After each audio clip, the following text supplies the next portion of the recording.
Assalamualaikum warahmatullahi wabarakatuh. Hai para pencinta catur dan para caturmania, selamat datang kembali di Legenda Catur Dunia. Sore ini kita akan ulas lagi satu game dari turnamen Grand Chess Tour Kroasia Rapid and Blitz tadi malam kawan. Kali ini game dari Anish Giri versus Anton Korobov di babak keempat. Sementara sampai putaran ke-6 ini kawan, Anish Giri masih belum tampil maksimal. Di matchday pertama kemarin lusa, Anish Giri memetik 2 kali remis dan 1 kali kalah. Di matchday kedua tadi malam, Anish Giri 1 kali menang dan 2 kali remis, menempatkan posisinya di posisi kelima klasemen sementara. Sedangkan lawannya Anton Korobov menempati posisi ke-9 klasemen sementara. Sebelum kita melanjut ke langkah pertama kawan, coba kita lihat profil kedua pemain terlebih dahulu. Seperti diketahui kawan, Anish Giri merupakan pecatur di bawah Federasi Catur Belanda, menempati posisi 8 dunia, mempunyai elo rating 2776 untuk standar, elo rapidnya 2731 dan elo blitznya 2744. Sekarang umurnya atau di tahun ini sekitar umur 27 tahun. Sedangkan lawannya Anton Korobov saat ini mempunyai elo rating standar 2683, elo rapid 2781, elo blitznya 2668, menempatkan dia di posisi 52 dunia. Dan itulah kawan sedikit mengenai profil kedua pemain dan kita lanjut ke permainan. Di sini Anton Korobov pegang putih, Anish Giri pegang hitam. Anton Korobov memulai permainan dengan pion E4 dibalas dengan pion E5 dan kuda C3. Anton Korobov bermain dengan Vienna Game. Kuda hitam F6 balas Anish Giri. Sekarang pion G3, lanjut Anton Korobov bermain dengan variasi Paulsen. Dibalas pion D5 oleh Anish Giri, menantang pion putih, tantangan diterima. Pion pukul pion D5, dipukul balik menggunakan kuda. Sekarang gajah putih G2. Anish Giri melanjutkan pertukaran kuda untuk merusak struktur pion putih di sayap menteri. Dipukul balik menggunakan pion B. Selanjutnya Anish Giri mengembangkan kuda C6, dibalas dengan langkah kuda F3. Dan gajah hitam C5, persiapan untuk rokade pendek.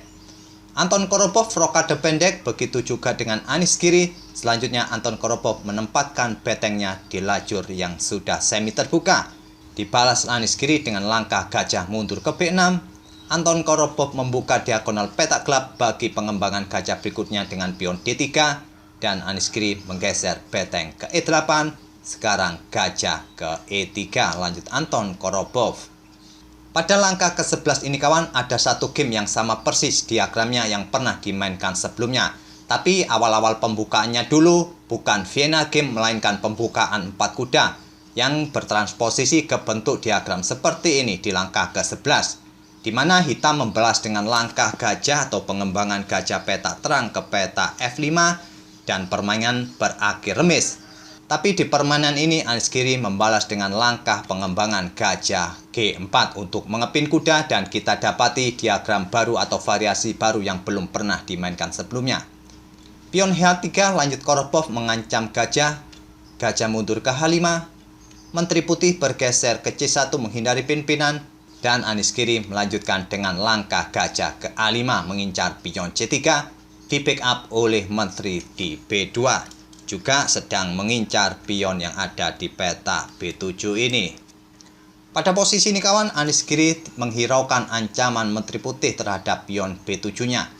Dia memilih memainkan pion E4 untuk menantang pion putih atau mengancam kuda putih di F3. Dan di sini Anton Korobov lebih memilih memindahkan kudanya ke D4.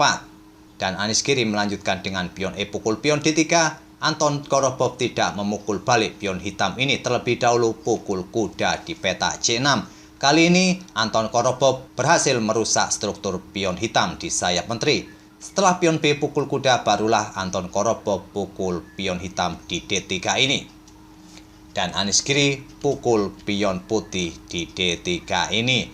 Langkah menteri pukul pion ini merupakan langkah kesalahan dari Anish Giri. Tapi sayangnya langkah ini tidak bisa dimanfaatkan oleh Anton Korobov.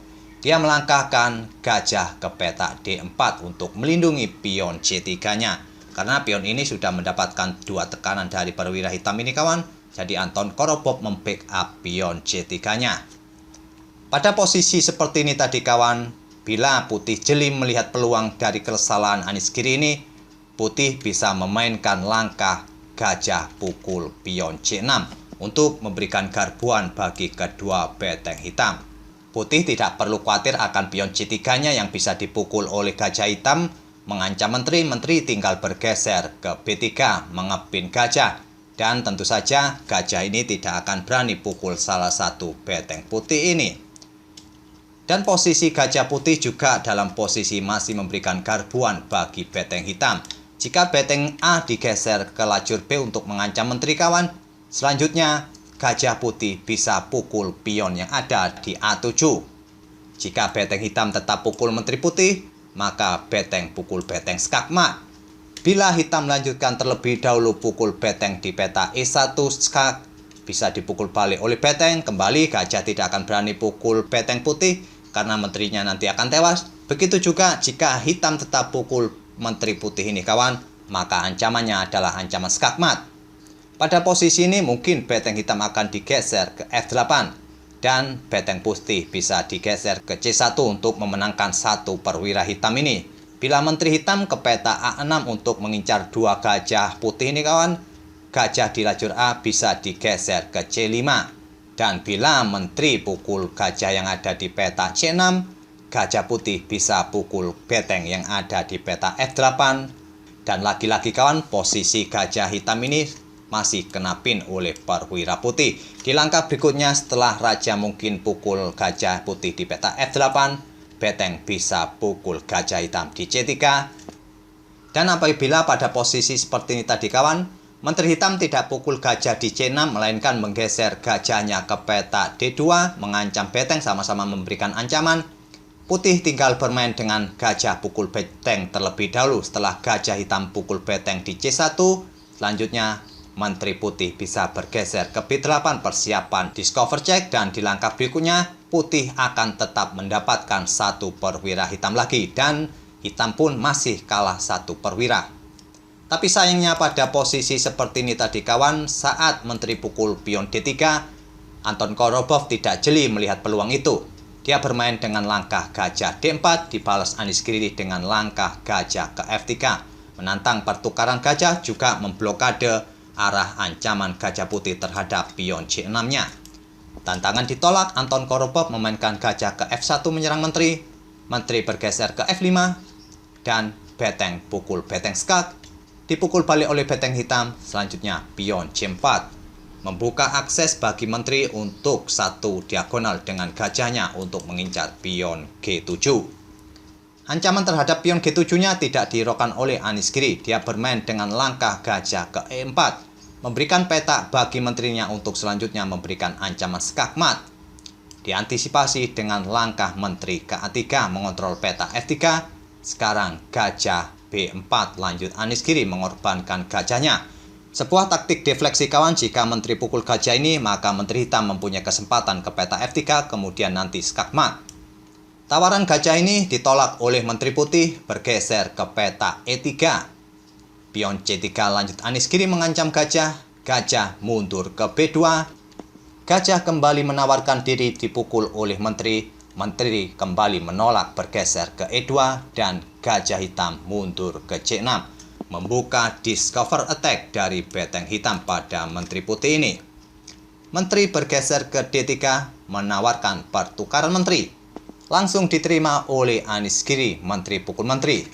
Jika tawaran ini ditolak dengan langkah memblokadenya dengan gajah di E4 kawan, kemungkinan permainan akan berakhir remis dengan repetition move jika Korobov menginginkan permainan berakhir remis. Tapi di sini Anies Giri tadi langsung menerima tantangan menteri pukul menteri. Dipukul balik oleh gajah putih, sekarang kita sudah memasuki babak permainan akhir. Dengan komposisi perwira yang sama kawan, tapi Anies Giri sementara unggul satu pion. Permainan berlanjut, Anies Giri menempatkan gajahnya di F3, mungkin nanti akan beradu dengan gajah putih. Jika menolak, pionnya akan tewas. Di sini gajah putih turun ke S1, tapi Anies Giri tidak melanjutkan pertarungan gajah ke peta E2 ini kawan. Dia melanjutkan dengan langkah gajah gelap ke A5. Beteng putih bergeser ke C1 mempick up pionnya. Pion H5 lanjut Anies Giri. Gajah ke C3 menantang pertukaran gajah gelap. Tantangan ditolak, Anies Giri menginginkan pertukaran di peta B4.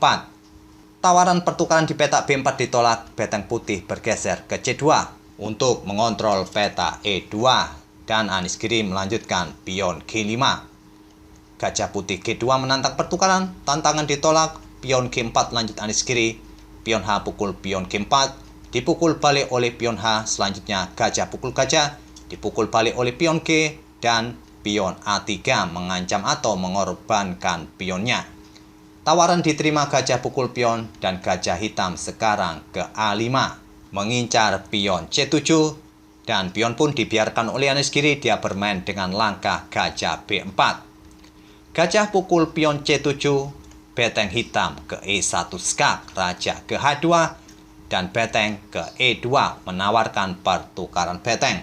Tentu saja bila penawaran diterima kawan beteng pukul beteng, maka pion akan segera promosi nantinya.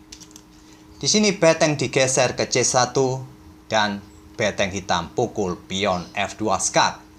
Raja ke H3, sekarang beteng bergeser memberikan jalan bagi pionnya dan beteng putih bergeser ke F1 untuk memblokade jalan bagi pion hitam. Pion tetap didorong maju ke F2, raja putih ke G2 dan gajah hitam ke E1 untuk memperkuat posisi pionnya, dan tinggal nanti raja hitam ini bergerak ke petak pusat mungkin untuk menghantam pion yang ada di petak C4, kemudian memainkan beberapa pionnya untuk maju ke depan. Di sini Anton Korobov merespon dengan langkah beteng bergeser ke H1. Dibalas beteng naik ke E4 mengincar pion C4 dan beteng putih bergeser ke H5. Beteng hitam pukul pion C4 dan gajah putih ke E5. Selain untuk mengontrol diagonal gelap ini kawan, juga memberikan dukungan bagi betengnya untuk melakukan skakmat. Diantisipasi dengan mengorbankan pion, gajah pukul pion, sekarang pion A5 lanjut Anies Giri. Beteng digeser ke D5, raja ke F7, gajah ke H8, dan pion terus didorong ke A4. Beteng putih ke D7 skak, raja ke E6, dan beteng putih bergeser ke lajur A. Beteng hitam naik ke C1 membiarkan pionnya dipukul oleh beteng putih. Anton Korobov memainkan gajah G7 dan pion terus didorong maju ke A3. Jika kawan sekarang beteng putih pukul pion di A3 ini, maka gajah akan ke petak B4 untuk mengancam beteng putih dan memberikan jalan bagi pion untuk promosi. Di sini Anton Korobov bermain dengan pion G4 dan gajah C3 lanjut Anies Giri, membuat Anton Korobov menyerah di langkah ke-52 ini kawan. Langkah gajah hitam ke petak C3 ini selain mengancam atau menantang gajah putih ini kawan, juga persiapan untuk pionnya didorong maju untuk promosi menteri. Oleh karena itu apabila permainan tetap dilanjutkan kawan dengan langkah raja pukul pion F2, selanjutnya putih akan kehilangan satu perwiranya, yaitu gajah petak gelapnya. Dan dengan komposisi ini, jika hitam tidak mengantuk kawan, hitam sangat mudah memenangkan permainan. Itulah kawan permainan antara Anton Korobov versus Anies Giri yang terjadi di babak keempat turnamen Croatia Rapid and Blitz tadi malam. Semoga permainan mereka berdua bisa menghibur kawan-kawan di sore ini. Kita akan bertemu di video-video berikutnya. Terima kasih. Wassalamualaikum warahmatullahi wabarakatuh.